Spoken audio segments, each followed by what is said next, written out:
Big Deals Experts, o podcast do Investidores VC que reúne especialistas do mercado e insights para impulsionar startups.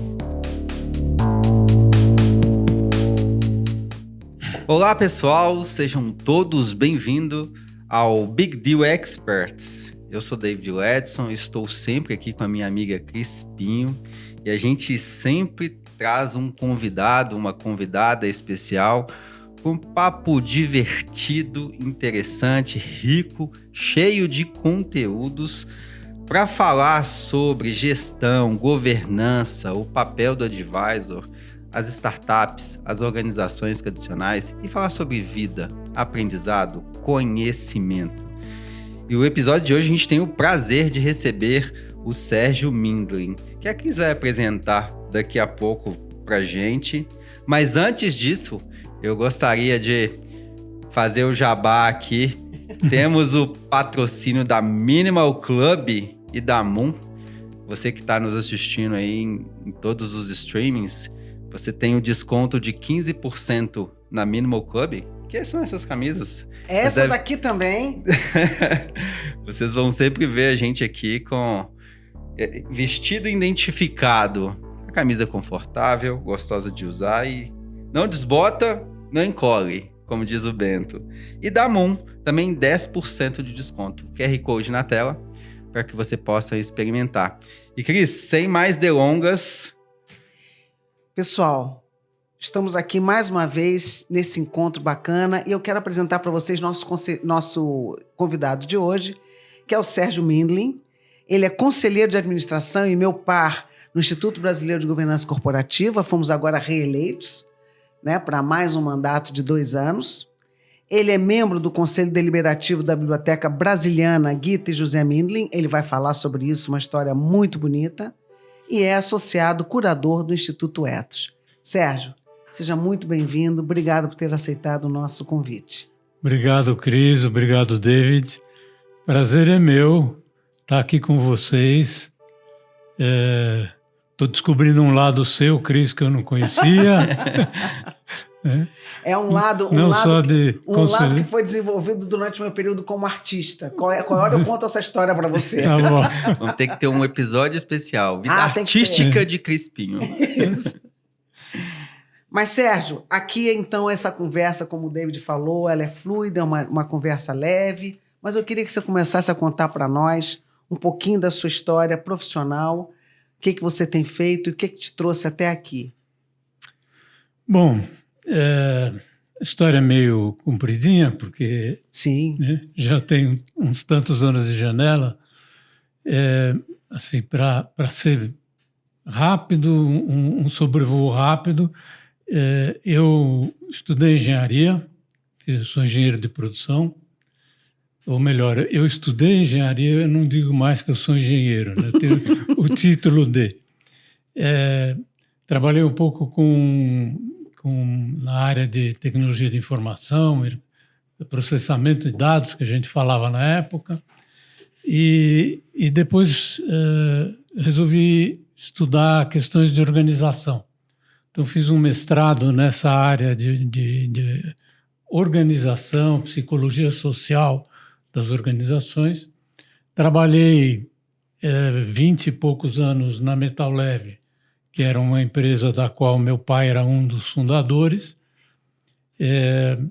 Depois que saí dessa empresa, já estava, na verdade, começando a participar de ONGs como conselheiro, como voluntário em diretorias. Juntei essas duas experiências e fui contratado pela Telefônica para instituir a Fundação Telefônica, logo depois da privatização das teles. Fiquei 12 anos dirigindo essa fundação. No meio desse caminho, resolvi fazer o doutorado para entender melhor essa questão de governança das fundações. Aí conheci o IBGC e passei a me envolver com questões de governança, principalmente olhando os temas sustentabilidade, ética, Eu sou um dos fundadores do Instituto Ethos Olha, que legal. e tenho ficado nessa área, né? E aí, 2 anos atrás, um pouquinho mais, eu resolvi me candidatar ao Conselho do IBGC, que hoje talvez é a atividade que toma mais do meu tempo. Nosso tempo. Nosso tempo. Porque o IBGC é aquela organização que é pequena, mas tem complexo de ser grande, né? Isso mesmo. Então, tem uma governança toda estruturada e tal, e que dá um bom trabalho. Isso mesmo. Mas eu não sabia que você tinha sido um dos fundadores do Instituto Ethos. A Andréia é minha colega num conselho. É, Trabalhamos juntas Andréia lá. Álvares. Isso. Tem sido É muito ótimo. bacana trabalhar com ela Tá. lá e ter essa proximidade aí dos fundamentos do Instituto e o que ela traz de riqueza para dentro desse conselho. Bem legal. Mas, Sérgio, sabe uma coisa que eu tenho pensado muito, inclusive quando a gente tem dado a aula aqui, né, que eu e o David somos os professores aqui do nosso curso de Advisors. Uhum. E tem uma coisa que a gente bate muito aqui, e eu queria ouvir a sua opinião, é justamente sobre propósito. Então, a gente vem assim, insistindo muito com os nossos futuros advisors, o quanto que é importante para as empresas que elas tenham o propósito. Então, ela tem a missão, mas ela tem o propósito acima disso. Eu queria ouvir de você se está certa essa minha conexão que eu faço, já que você tem essa experiência tão grande em ONGs, que é da causa com o propósito. Eu vejo que é muito mais fácil para as organizações sem fins lucrativos elas já nascerem com propósito, porque elas têm uma causa sempre para defender. Queria que você explorasse isso e também me falasse da sua percepção de como que isso pode ou é absolutamente importante para que a coisa avance dentro da própria organização. Bom, eu acho que você está correto ao dizer que as organizações já nascem com um propósito, porque elas pegam o Instituto Ethos, né? Uhum, isso. Ele não foi criado para prestar um serviço ou para fornecer um produto, né? Você tinha ali um grupo de empresários que já atuavam numa outra organização que era o PNBE, Pensamento Nacional das Bases Empresariais, e que viam a necessidade, né, de olhar mais para a questão social, né? O PNBE era uma organização que juntava empresários que queriam se aproximar mais dos trabalhadores. Finalzinho da ditadura e tal, e querendo abrir mais a questão de ter um contato com a sociedade que levasse ao progresso. E aí esse grupo de empresários começou a discutir essa questão de como impulsionar as empresas, né, para terem uma responsabilidade social, que é socioambiental, na verdade, né, muito mais inserida realmente na estratégia da empresa. Era o ESG, É o ESG da década de... da década de 90. Tá vendo? Né? Então, e aí formamos um grupo que eram umas 12 ou 15 pessoas por aí, né, para criar uma organização que tem, aliás, até hoje como missão, impulsionar e apoiar as empresas para terem uma gestão socialmente responsável. Então, esse é o próprio propósito, né? A missão está no propósito de que tem que ter uma sociedade melhor através da responsabilidade das empresas. No Ethos, por exemplo, surgiu o Instituto Acatu pelo consumo consciente, né? Quando se debatia dentro do Ethos formas de impulsionar essa responsabilidade social das empresas. E surgiu a ideia de que, poxa, se os clientes das empresas, né, começarem a cobrar isso delas, tem aí um caminho de modificação, né, de evolução das empresas, porque elas vão ser estimuladas pelos seus clientes. E aí, do ethos nasceu, então, o Acatu, já nasce com o propósito, né, de estimular as empresas a terem uma forma de gestão, né, que leve a respeitar o meio ambiente, a respeitar as pessoas, porque nós não vamos abolir o consumo, né? Nós todos precisamos comer, precisamos nos vestir, precisamos morar, né? Tudo isso é consumo, mas isso tem que ser feito de uma forma consciente para que não se esgotem os recursos, para que as próximas gerações possam dispor do mundo cada vez melhor. Então, nascem essas ONGs com esse propósito. E qual foi a época, em qual ano que isso começou a ganhar tração, a ganhar força? E como que você tem percebido a evolução disso nos dias atuais? Olha, eu acho que aqui no Brasil isso começou a ganhar força nos anos 90, né? O PNBE foi criado em 89, por aí, 88, 89, como uma associação de empresários que queriam ter participação política sem participarem de um partido político, né? Ter ação política sem apartidária. Isso. Com a causa é desenvolvimento saudável do país, né? Com justiça, com distribuição de renda. Desse grupo de empresários nasceu em 98 o Instituto Ethos. Já também na década de 90 surge o GIF, que é o Grupo de Institutos, Fundações e Empresas, que foi criado para juntar empresas que tinham fundações ou institutos para fazer investimento social privado, né? E que depois passou a abrigar, inclusive, institutos e fundações familiares, não só criados por empresas, mas criados por famílias. E então, nessa época, você vê que começam a surgir organizações com esse propósito.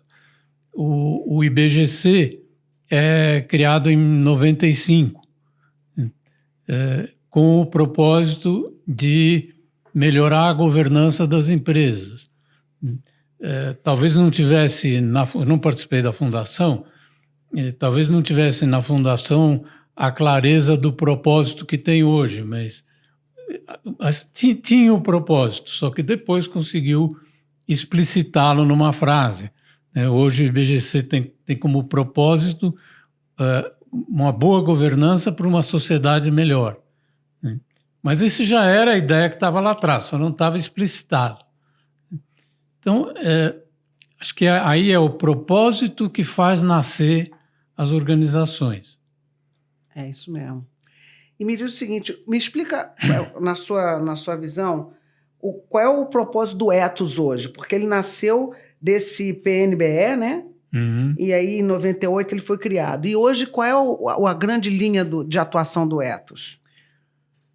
O Ethos tem como missão ajudar as empresas a promover uma sociedade socialmente sustentável, né?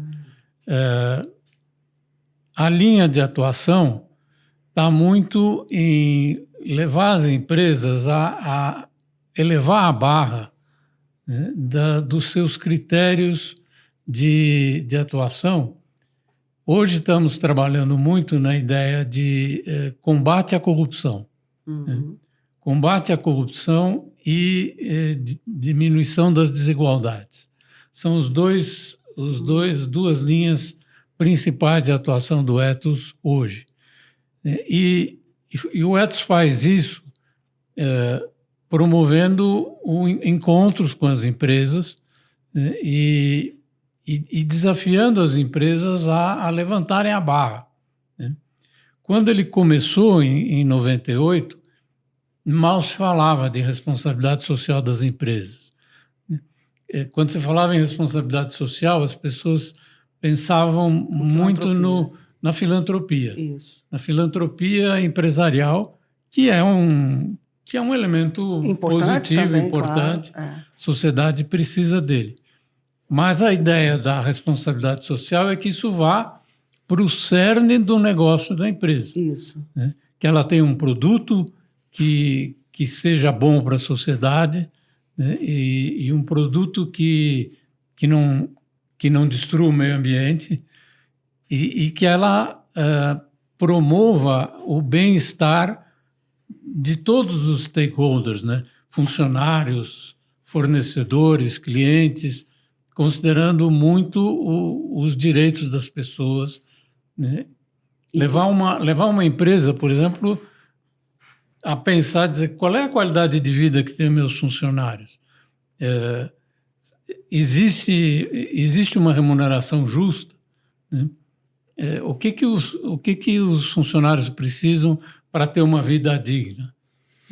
Você destacou muito sobre os aspectos políticos, sociais e tem esse tripé completado pelo econômico, buscando ali uma melhor qualidade de vida, uma melhor condição para as pessoas na sociedade, nas empresas.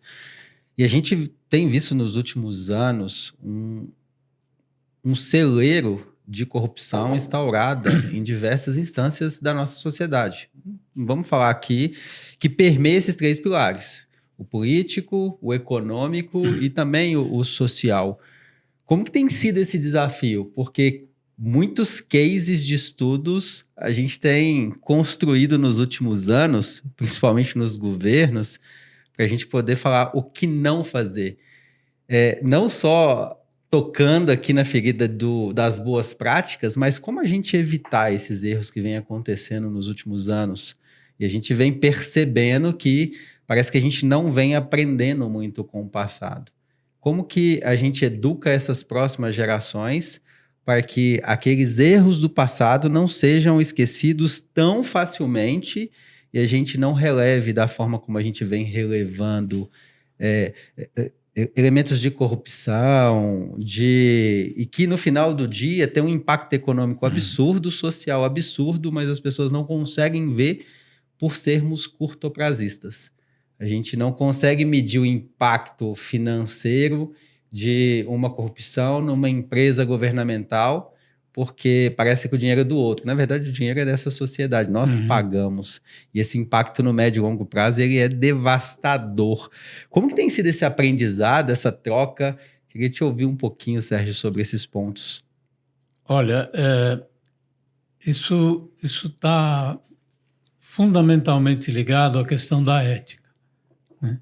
De você promover um comportamento ético. E o comportamento ético, assim, é aquele que você faz independente de estar sendo observado ou não, né?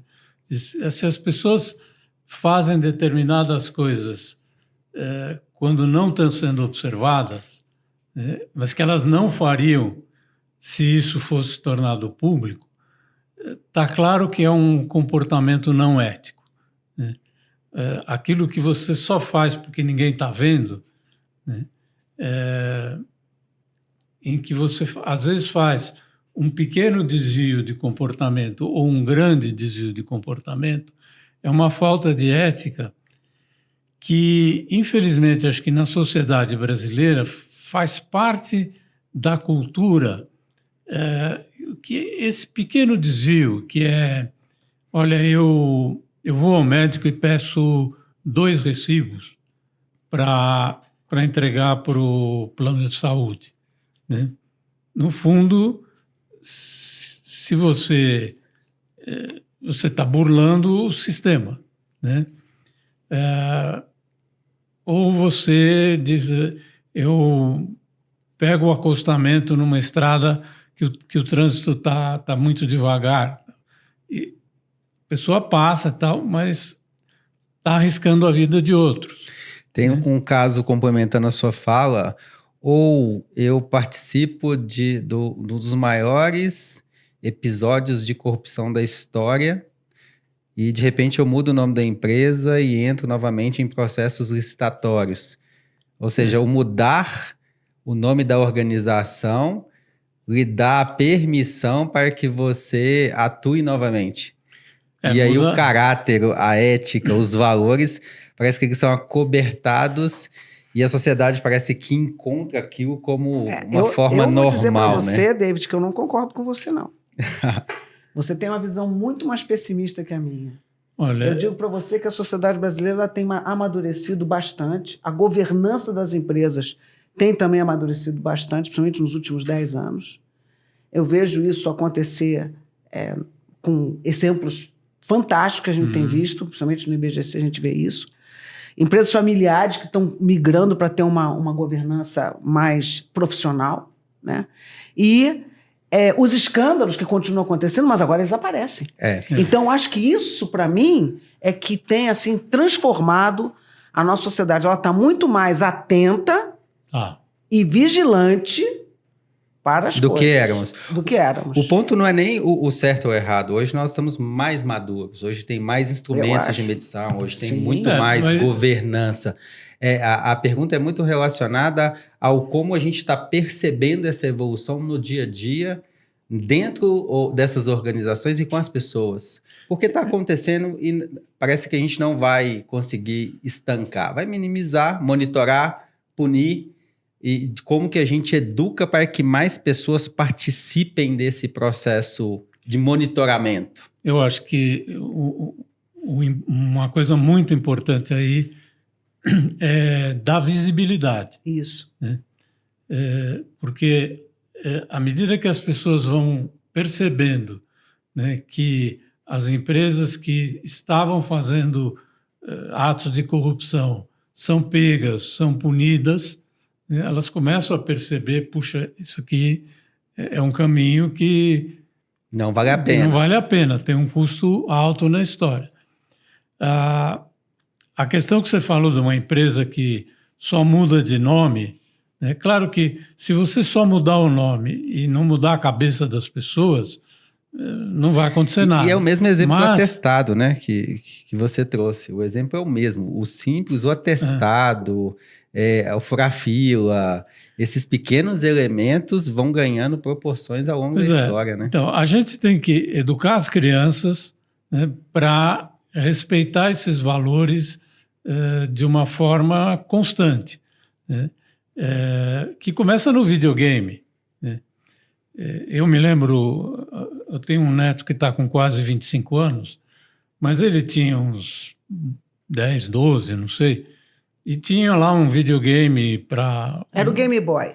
Era um game que mexia, um desses de construir espaços, coisa assim e tal, que eu não... Eu não jogo nenhum desses, não conheço só, assim, por alto.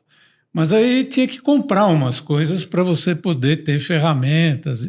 Construção de cidade. Sim, tinha um desses que era muito legal. É isso mesmo. Mas você tinha que fazer coisas no jogo para ganhar umas fichas para poder fazer alguma coisa. Isso. Não era dinheiro para valer, mas as atividades levavam o jogador a ganhar tantas fichas, aí ele podia comprar ferramentas.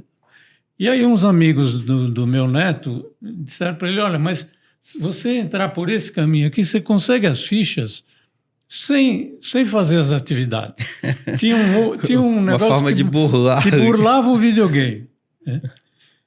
E o nosso trabalho, da minha mulher e meu, foi mostrar para ele e dizer assim, mas isso que você está fazendo é uma coisa ilegal, você está burlando o caminho, que o caminho justamente é fazer as atividades, ganhar experiência nas atividades. Não, mas não estou roubando de ninguém, não tem dinheiro nenhum.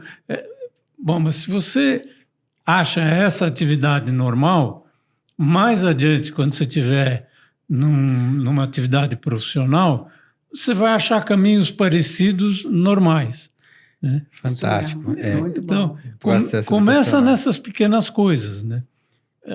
Usar direito o cinto de segurança, respeitar o sinal do pedestre, tanto como pedestre como motorista. São pequenos aprendizados, né? Esses pequenos aprendizados. Mas esse negócio, esse que você falou de colocar a luz e comunicar, vamos ao exemplo recente daquele jovem motorista num Porsche que bateu na traseira do outro carro, cuja mãe tirou o garoto lá e levou e sumiu com ele.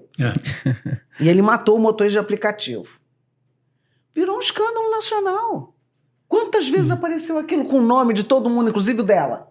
Então, isso é que eu estou dizendo. Então, a sociedade brasileira fica muito mais difícil hoje. Por mais poder que você tenha... Não dá para esconder. E é muito rápido, Não, né? A informação, ela circula muito rápido. Circula.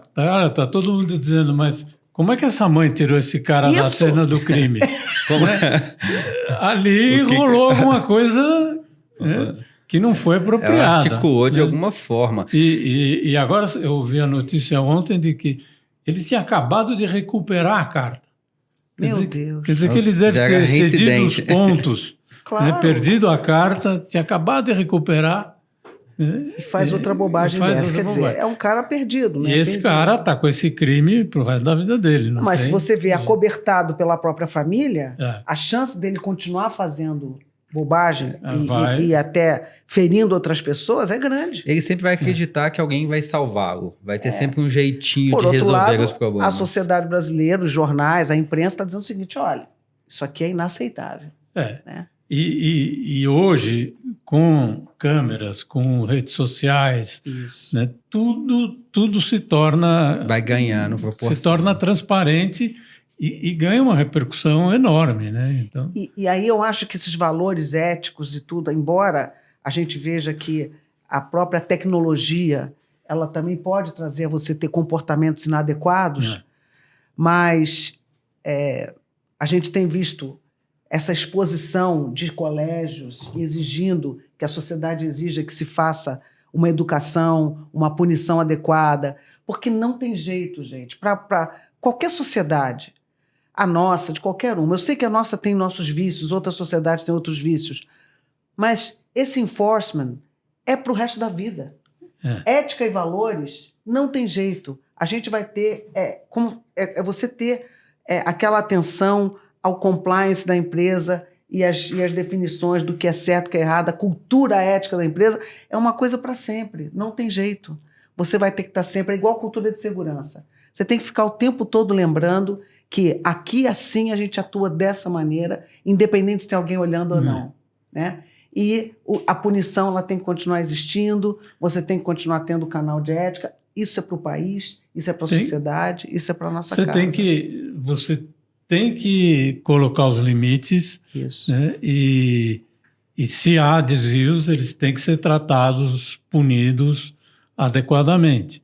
Né? E nas empresas isso também é absolutamente necessário, porque mas um dos problemas das empresas é aquilo que se chama de cegueira ética. Quando a empresa está num ambiente em que as pessoas são extremamente pressionadas para dar um resultado financeiro, né? Quando o grupo pressiona para todo mundo seguir o comportamento geral, né? Em que as pessoas começam a dizer, bom, se todo mundo age assim... Né? É normal, né? É normal. Assim. Se todo mundo dá uma distorcidazinha na meta para conseguir chegar no bônus adequado, né? Mexe com os dados. Não, se todos os meus colegas fazem, por que eu não vou fazer? Né? Leva muitas vezes as pessoas a fazerem coisas que, se elas estivessem sozinhas, não com essa pressão de grupo, elas não fariam. Elas dizem, não, peraí, mas isso eu não posso fazer. Né? Isso é interessantíssimo, Sérgio, que eu até notei aqui um ponto que você trouxe, que tudo volta na educação. Tudo vai tocar nesse processo de desenvolvimento da criança, do adolescente, do adulto, e é aquela educação contínua. Hoje eu estava lendo uma reportagem sobre casas de aposta. E a reportagem trazia que 20% da renda das pessoas, principalmente das classes mais desfavorecidas, está sendo direcionada a isso, está impactando na economia. 20%. Está impactando no varejo, no comércio, na alimentação dessas famílias. Eles têm trocado o dinheiro que seria alocado para alimentação para aposta. Hoje nós temos aproximadamente 5 milhões de CPFs na Bolsa, registrado na Bolsa de Valor para investimento, né? E são mais de 40 milhões de pessoas com registro em casas de aposta. Ou seja, essa falta de educação financeira, de conscientização, do curto prazo, do enriquecimento, faz com que as pessoas comecem a tentar achar um jeito de resolver o problema. A gente queria te ouvir um pouquinho, até pelo seu 2 pés, não vou falar um pezinho na educação, né? Os 2 pés inteiros na educação. Como que você tem percebido e de que forma você compartilha com a gente aqui, com a audiência, a sua contribuição nisso, né? Falando um pouquinho da biblioteca, do que você, ao longo dos anos, vem contribuindo. Olha, a gente tem essa explicação teórica, né? O Daniel Kahneman trouxe aquela ideia muito clara, né, de que você faz as coisas no impulso, muitas vezes para ter um resultado de curto prazo e não pensa no que vai acontecer no longo prazo, né? Que seria o teu comportamento mais racional, de investir na sua aposentadoria. Esse comportamento da aposta é um tanto assim, né? A pessoa acha, bom, eu aposto e eu vou ganhar, né? Tá claro que nas apostas muito poucos vão ganhar, não tem jeito, né? Então, não há mal nenhum em fazer apostas, desde que isso não esteja prejudicando coisas fundamentais na sua vida. Desviar recursos que a família precisa para se alimentar, para a saúde, num jogo assim. O problema é o poder viciante no nosso cérebro das apostas. O cérebro fica dizendo, não, eu vou ganhar. É a mesma coisa da roleta, quando você ia num cassino, que o cara não consegue largar aquilo, né? E se ganhar uma vez, acha que pode ganhar mais. Então, esse problema, essa questão é realmente viciante. Tudo passa pela educação. A gente tem que começar com as crianças, mas nas empresas a gente tem que falar constantemente dessas coisas, né? Não pode deixar dizer, bom, assim, é pressuposto que as pessoas têm que ser honestas, né? Então não preciso falar disso. Então, apesar de ser um pressuposto, você precisa falar disso constantemente, né? É preciso voltar ao código de ética da empresa, né? E conversar com as pessoas para lembrá-las, né? Existe aqui uma regra de comportamentos que são esperados e um tipo de comportamento que não deve ser admitido. As pessoas têm que constantemente revisitar isso para estar lembrando, para combater esse comportamento do curto prazo, do vício, seja da aposta, seja de um comportamento pequeno. Quer dizer, você entregar um recibo para a empresa para reembolso, né, e pegou um recibo de táxi, pôs um na frente tinha 45 reais, você põe um na frente e vira 145. E as empresas elas têm um papel fundamental nisso, porque algumas empresas, e eu sou a favor disso, nesses casos assim, a punição é muito dura. Então, a punição por você ter esse tipo de comportamento, ela é duríssima e ela acaba sendo, de alguma forma, também comunicada.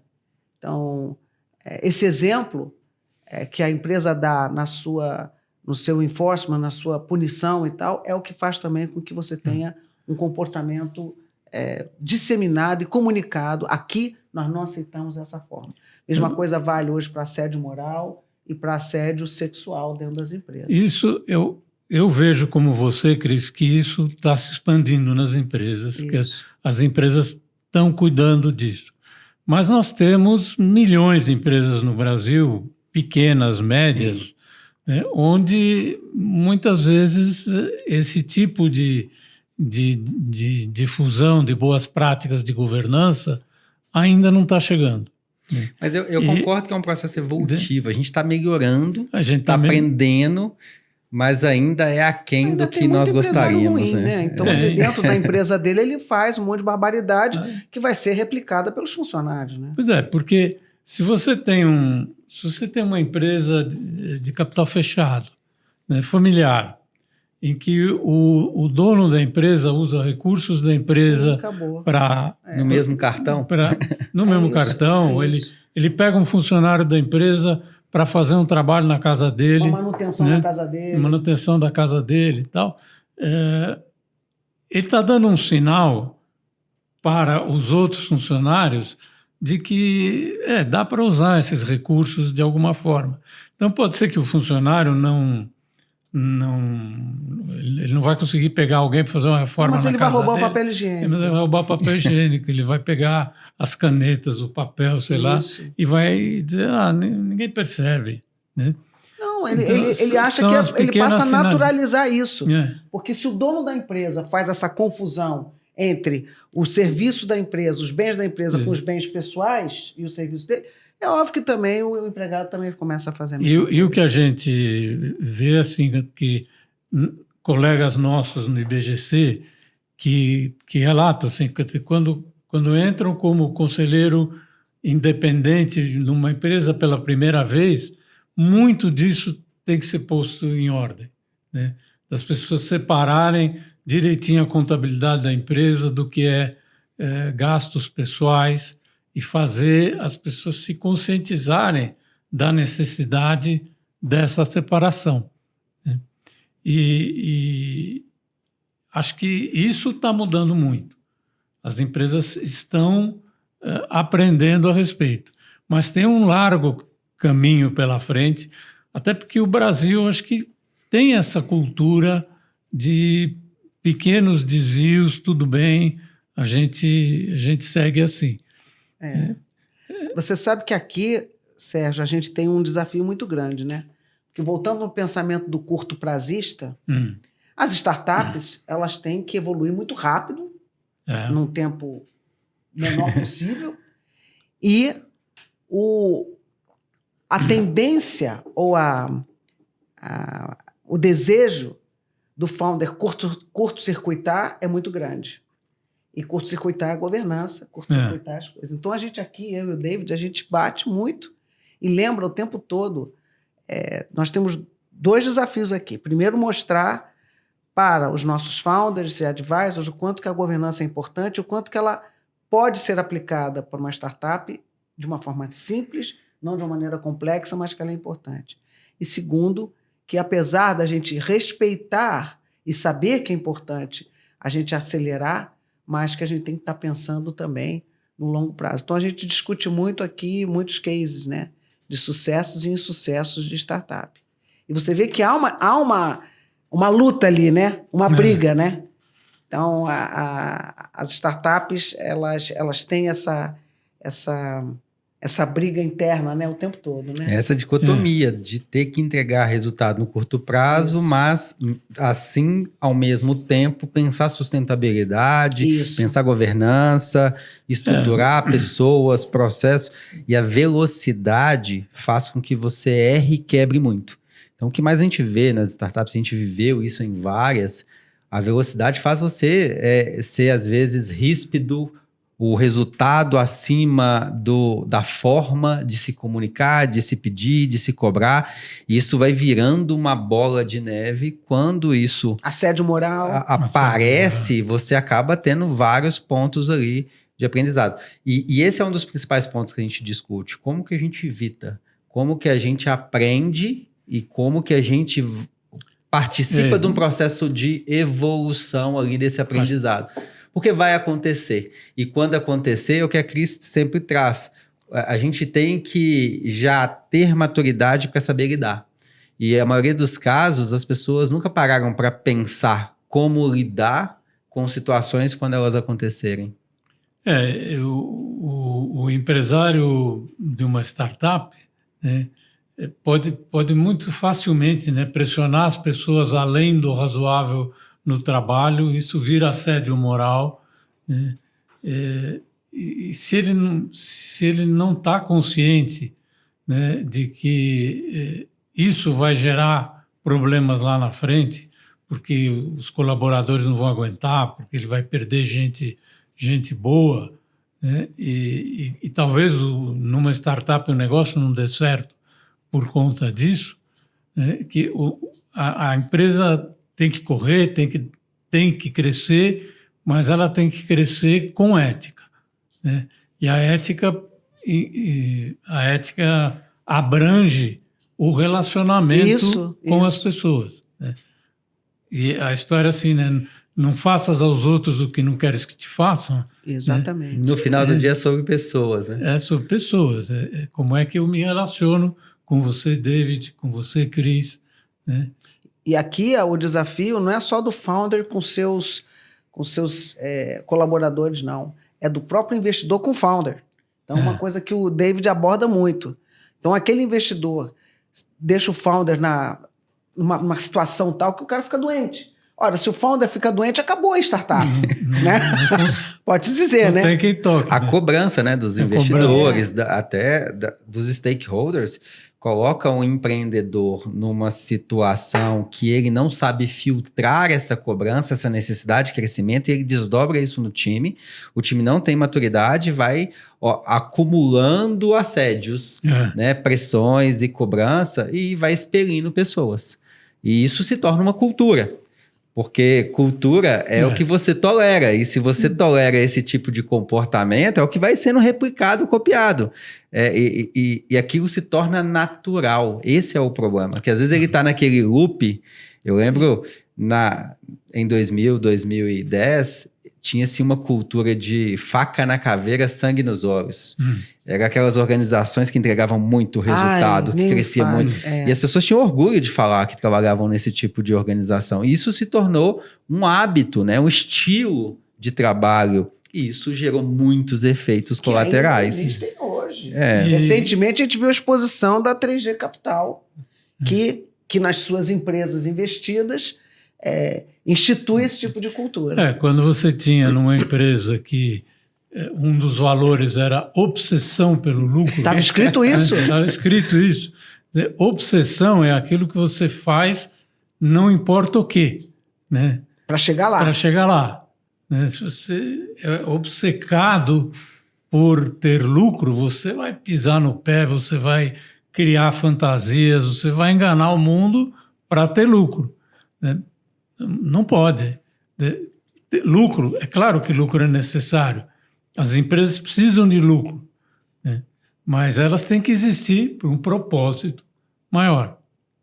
Elas têm que existir para fazer bem para a sociedade de algum jeito. E só dá para fazer isso se ela fizer bem com todo mundo que trabalha na própria empresa. Eu acho que isso faz toda a diferença no longo prazo da sociedade. Mas nós temos uma sociedade onde isso ainda tem questões, né? O nosso judiciário não funciona bem, né? O judiciário devia ser rápido, né? Preciso, né? Condenar quem tem que ser condenado logo, né? E aqui os processos demoram anos para alguma coisa acontecer, né? Para alguém ser julgado e condenado. Quem tem dinheiro acaba protelando processos por um sistema de recursos infindável, né? Outro dia eu vi uma procuradora importante falando no Supremo Tribunal Federal há casos em que o processo já está julgado e tal, aqueles embargos de declaração.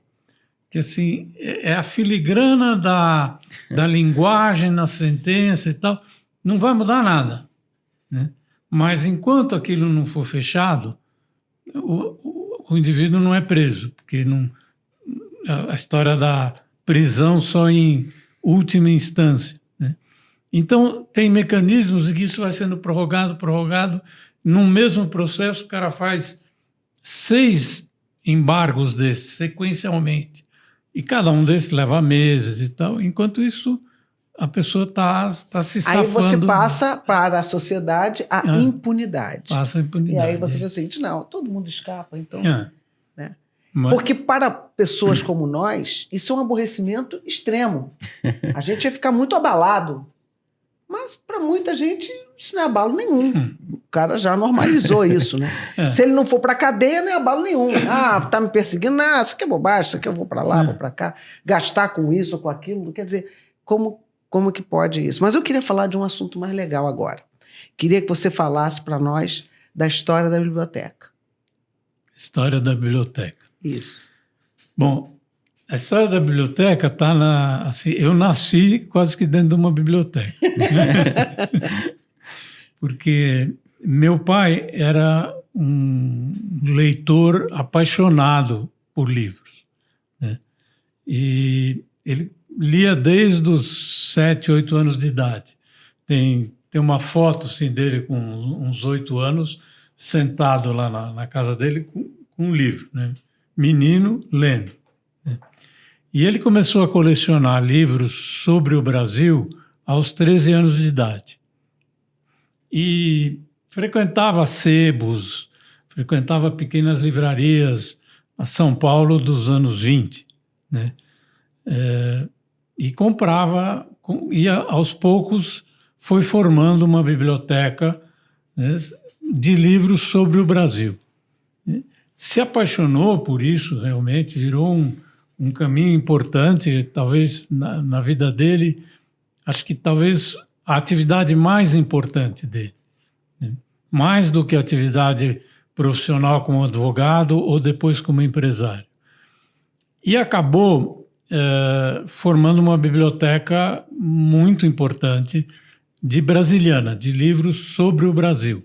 Não só livros publicados no Brasil, mas mesmo livros publicados fora, no século XVII, XVIII, XIX, falando de viagens ao Brasil, de os exploradores que vieram aqui, que caminharam por esse país afora, né, fizeram observações incríveis, registraram isso em gravuras, tudo isso.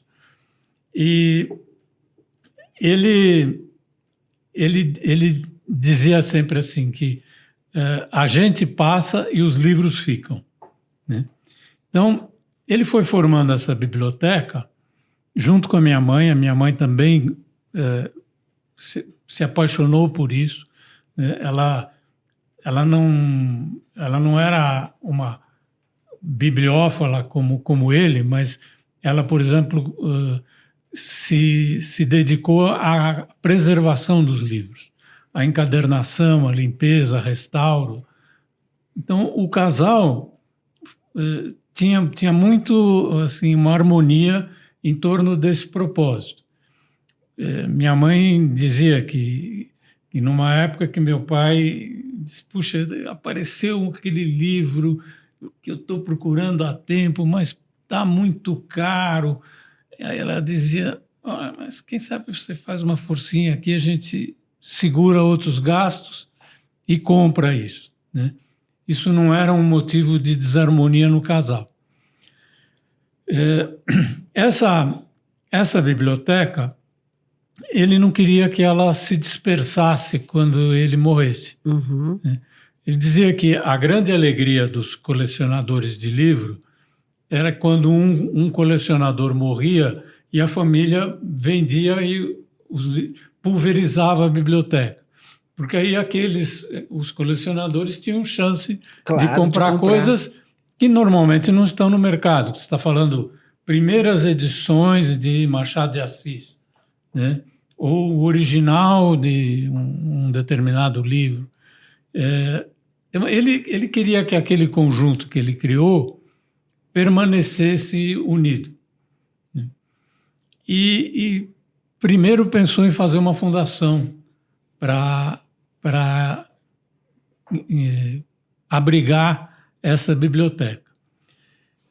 Felizmente, teve percalços jurídicos, porque meu pai não declarava o valor da biblioteca, ele nunca registrou na declaração de bens o valor dos livros. Estava lá assim, ele punha biblioteca de livros raros, R$1. Quando ele chegou numa biblioteca que talvez valesse 15, 20 milhões de dólares, que ele tinha comprado com dinheiro regular dele, que ele foi ganhando ao longo da vida, valorizações que aconteceram e tal. Então, quando ele foi criar uma fundação, ele verificou que ia ter que pagar imposto de ganho de capital sobre o valor estimado da biblioteca. Ele disse, bom, não é possível. De R$1 para 15 milhões, tá lascado. Está lascado, né? Ia pagar 15% sobre os 15 milhões, né? Não tinha sentido. E o caminho encontrado foi, vamos procurar uma instituição que possa abrigar essa biblioteca, e aí foi a Universidade de São Paulo, porque aí a nossa família é toda uspiana. Meus pais estudaram Direito na São Francisco, minhas irmãs estudaram na USP, eu estudei na USP, né? E junto com o Jacques Markovitch, que na época era reitor da USP, foi feito um protocolo de intenções para criar a Biblioteca Brasiliana dentro da USP. Isso levou um tempão. Esse protocolo inicial é dos anos 90, 96, 97, por aí. Daí, até se formalizar realmente a doação, passaram-se 10 anos. Nossa. Em 2006 é que foi assinada a doação pelos meus pais. Meu pai, minha mãe e os 4 filhos, para não haver nenhum questionamento, né, de futuro, nós todos fizemos a doação. Quer dizer, eles fizeram e nós anuímos, né, a doação para a Universidade de São Paulo. Mas essa doação tinha algumas condições, né? Uma era que a universidade tinha que construir o prédio da biblioteca e instalar a biblioteca que estava na casa dos meus pais em até 3 anos e meio, né? Tinha 42 meses para fazer isso. A outra era que, se a universidade eventualmente fosse privatizada num período de até 99 anos da doação, a doação voltaria para a família. E que tinha que haver uma governança, um conselho em que a família teria metade dos assentos. Uhum. Né? Sendo meus pais com assentos natos, e eles podiam indicar outras pessoas para o conselho. E a doação foi feita, mas a construção demorou mais do que os 3 anos e meio. Né? Minha mãe morreu 1 mês depois da doação. Né? E os livros ficaram lá na casa do meu pai. Ela era cuidadora dos livros, tinha uma equipe que continuou cuidando, mas já fazia falta, né? E quando o prazo estava para quase caducar, procuramos a reitoria da universidade, e meu pai estava disposto a renovar a doação. Mas ele ficou doente e morreu, né? E a doação caducou.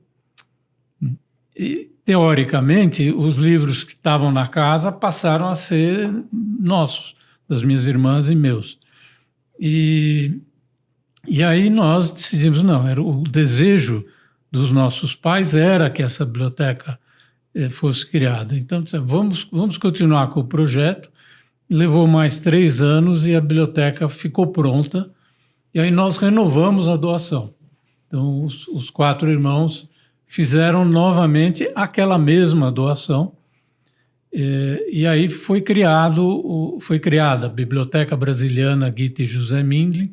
Ela é um órgão da Pró-Reitoria de Cultura e Extensão Universitária da USP, e ela tem um conselho, que é um dos únicos conselhos nos órgãos da USP, que tem pessoas que não são professores da universidade. porque hoje é um conselho que tem 12 pessoas, na verdade devia ter 13, um representante de alunos que nunca é indicado, né? Não sei por que não funciona. Então tem 6 representantes da universidade e 6 representantes da família. Dois irmãos ocupam o cargo de conselheiros e 2 são suplentes, e cada 2 anos a gente troca. Uhum. E nós indicamos 4 pessoas para serem conselheiros também. Então temos trazido pessoas ligadas ao SESC, ao Instituto Moreira Salles, né, a outras organizações que lidam com cultura e que trazem uma visão de fora, uma visão independente da universidade para as ações que têm que ser desenvolvidas com essa biblioteca. É uma forma fantástica de preservar a história, né? Você cuidar de uma biblioteca. Eu lembro que eu fui para Berlim e eu visitei um espaço onde os nazistas queimaram em 1933 mais de 20 mil obras. Sim. Com a justificativa... Uma praça grande, né? Isso. Com a justificativa que aquelas obras eram nocivas às próximas gerações e à cultura existente. E existiam centenas de obras únicas. E isso, imagina quantas obras foram queimadas. Quanta coisa se perdeu. A história sendo perdida, não contada, histórias que talvez nós não teremos mais acesso. E é louvável esse trabalho de preservar a memória, né? Você tem coisas que são absolutamente irrecuperáveis, né? Então, essa biblioteca tem coisas fantásticas. Ela tem livros do século XVI, né, em diante, talvez uma ou outra coisinha do século XV, mas basicamente século XVI em diante. Mas você tem literatura moderna brasileira. Então tem lá, por exemplo, um livro como Vidas Secas, do Graciliano, em que tem o original datilografado por ele, né? Fantástico. Enviado para o editor. Depois tem a primeira cópia, a primeira versão que o editor mandou para ele, com todas as correções que ele fez, página a página, e depois você tem a primeira edição resultante disso, né? No caso desse livro, inclusive, com uma curiosidade, que o livro não chamava Vidas Secas. O livro chamava O Mundo Coberto de Penas. Olha! E quando veio a prova, né, ele riscou o título e escreveu Vidas Secas. Muito melhor, né? Digamos assim. Muito melhor. Dizem que não foi só a ideia dele, que ele conversou com amigos tal, e discutiram o título. Mas você tem... Isso é uma obra única, não tem outro exemplar dessa prova tipográfica corrigida à mão pelo próprio, né? Isso tem um enorme valor para quem quer estudar a cultura brasileira, né, como é que evolui e tal. Hoje, quem sabe, outros escritores vão poder fazer coisas semelhantes e a gente vai poder preservar essa cultura. Se não houvesse esta ideia de que aquela coleção é para uso público, para que as pessoas tenham acesso a um conjunto importante, né, isso estaria de novo disperso e posto assim nas estantes de colecionadores com pouco acesso, de estudantes, de investigadores, né, de escritores, de pessoas, pesquisadores que estão buscando conhecer. Então, acho que foi esta visão de abertura para o mundo, né, que meus pais trouxeram. E aí acho que essa era uma visão de mundo que meu pai tinha também na empresa. Quando ele se tornou sócio da empresa, e foi uma das primeiras empresas a pensar na questão assim, de transporte para os trabalhadores, né, em restaurante para os trabalhadores. Na década de 50, praticamente não havia isso, né? E pensar que você não vai ter uma boa empresa funcionando se você não tiver pessoas satisfeitas de trabalharem naquela empresa. Esse comportamento de responsabilidade social da empresa já era um tipo de pensamento que eu acho que fazia parte da cultura dele. E talvez isso seja o legado maior que ele deixou para nós, filhos, né? Que é que você tem que pensar na sociedade, que você tem que contribuir de alguma forma.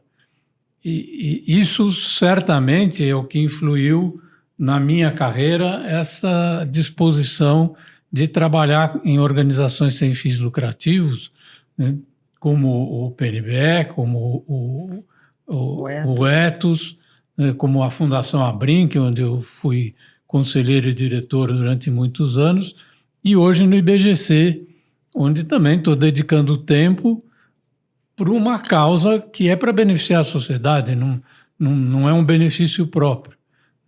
Acho que esse tipo de cultura tem que ser transmitido de geração em geração. É um belo de um aprendizado, né?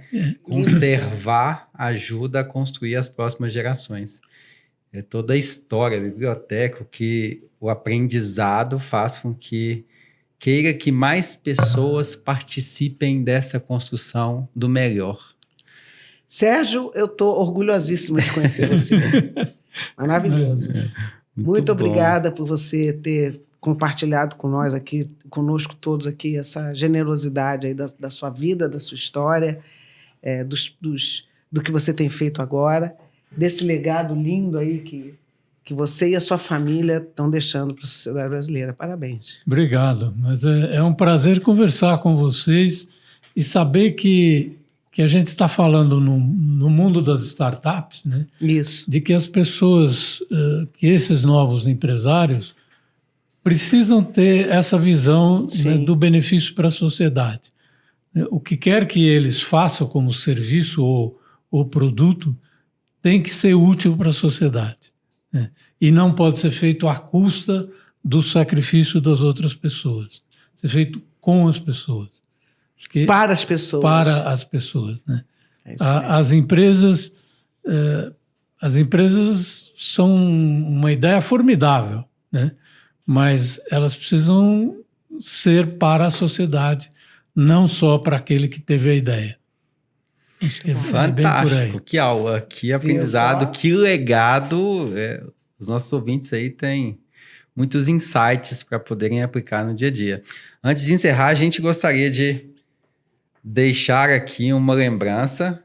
Primeiro, um presente da Minimal Club para todos os nossos convidados. Muito obrigado. Que é essa camiseta preta bonita aqui. Essa aqui, ó, você vai...